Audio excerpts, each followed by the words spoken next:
And most of the time, I don't even have SIRI on, right? I don't even want to say the name Yeah. because sometimes it picks up even when I have it off. Right. It'll be our third guest here, right? It'll pop in and start Well, interacting. and let's talk about that for a second, right? Because that's part of artificial intelligence, right, and machine learning, and it's there to listen to you all the time so that it can meet your needs, right? Of I need the time and the weather because you're too, we'll say busy. I don't want to call you lazy, people, but too I'll busy to say look it I'm up. lazy. Like I'll be like it's laziness for me, but you're absolutely Yeah, I correct. know. Look, we all do it, I think, at some point. But as a lawyer, I'm not really allowed to have Siri on. Oop, I said the word. I'm like watching now, right? To make sure. Because But that's a great if it's point there. listening to my Mm, conversations, it's not mhm, confidential. And if I'm having an actual attorney-client confidential meeting and mm. there's this third-party device listening, whether it's your Zoom AI, whether it's your Gemini taking notes or any other note-taking system that's going on there, you've now released that to something else, right? And let's think about that.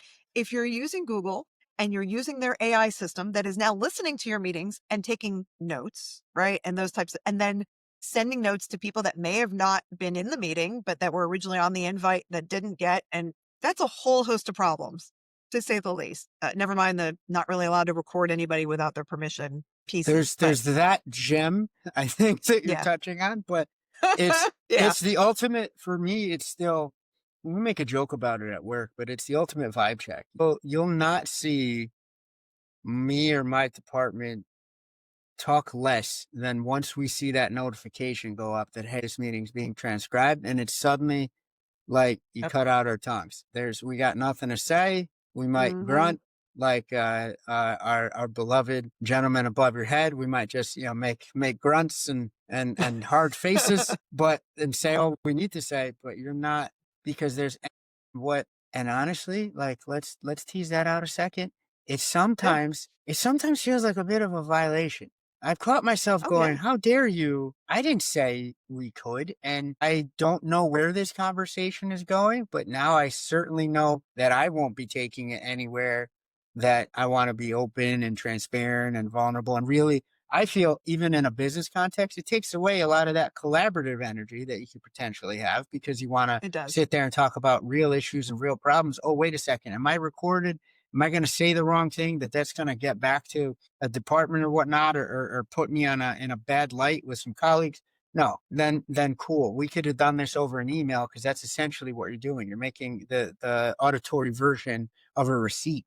I'm not down to really get into anything with you then. Sorry. So, Omar, I should let you know that we are recording this podcast right now and it's going to be shared. Man, I'm but it's sorry, I no, couldn't resist. but it's true. There, But at it's least true. Yeah. when you go in, but what I hated, what I truly couldn't stand, and I know I think there's been enough of a backlash here where I've had meetings where the folks don't even attend, but it happens to be so and so's whatever AI thing is recording. Hmm. I'm like, homie's not even on the call. Yeah. What's Kick going him out. on? Kick him out. Yeah, Kick him out. goodness, I Yeah. cannot stand that. At the very least, ask. This Right. is, I mean, Correct. but I'm also one of those weirdos, I guess, who, when I see a celebrity, I ask them before I take a photo. I guess I'm in the minority here, Same. I but don't right. It's no. violation. I mean, shout out to Right. Paul Giamatti, who I saw from afar, and we looked at each other and said, "Here you go." And I think he was very happy that I didn't bum rush him, right? Because Yeah. he looked like he had a Turkish bath bag type thing, one of those old timey like carpet bags. And I was like, he's relaxing. He's doing. I don't got to get up here, but he knows I saw him. I know I saw him. And if you think I'm lying, I can't be your friend. It's really did see him, but Oh, I just didn't. I know you're not lying.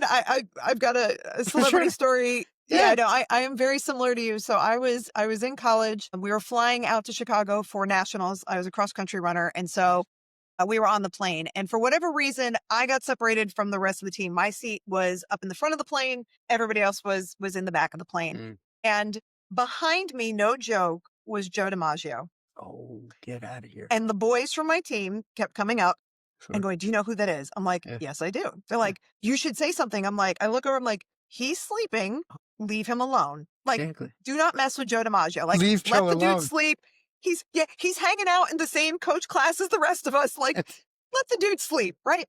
So they kept coming up and you could see he was not I kept looking straight forward. Joe was Mhm. literally sitting right behind me. Yeah. And he just kept grumbling, like, cause you could tell he was like, kind of just, please let me be. Right. And he Exactly. was much older at the point. I mean, he died a few Of years course. later. This was Yeah. 1996. Okay. There you go. So Yeah. yeah, a hot minute. So we get off the airplane though, and we go to get our luggage, and Joe DiMaggio walks up to me and he says, "Can you do me a favor?" I said, "Sure." He says, "My grandkids are picking me up. Could you just watch my luggage so that I can go get them and they can come grab this for me?" I Okay. said, "Yeah, no problem." So I'm standing there. My coach comes up. The boys are running over going, "Come on, come on, come on. We got to go. We got to go." "No, just wait." And they're like, "No, why?" I said, "No, I'm just looking at luggage for someone. Just be cool and just wait. Just Sure. wait your turn, boys." Sure. So Joe comes back in with the family, and they bum rush poor Joe. And I'm like, "I'm so sorry, Yeah. Mr. DiMaggio." I mean, I don't know Joe DiMaggio that way. I was And first so, name basis. then they asked, they're like, "Can we have your autograph?" And he just looked at me, and I'm like, "Since they asked, would you mind?" And so I have his autograph on my plane ticket from my first year at Nationals. So, That's but yeah, I would never, like you said, it's a privacy thing, right? Like, don't annoy them. Like, they're Mhm. human. Let them be. Yep. Let them do their thing. So yeah, I'm the same way in that regard. But I feel that way, like you said, about AI and bringing it back in, where Sure. it is just there all the time. And Mhm. we are voluntarily allowing it. I mean, I think that goes back to what for you as a business are you using it for or should Mm. be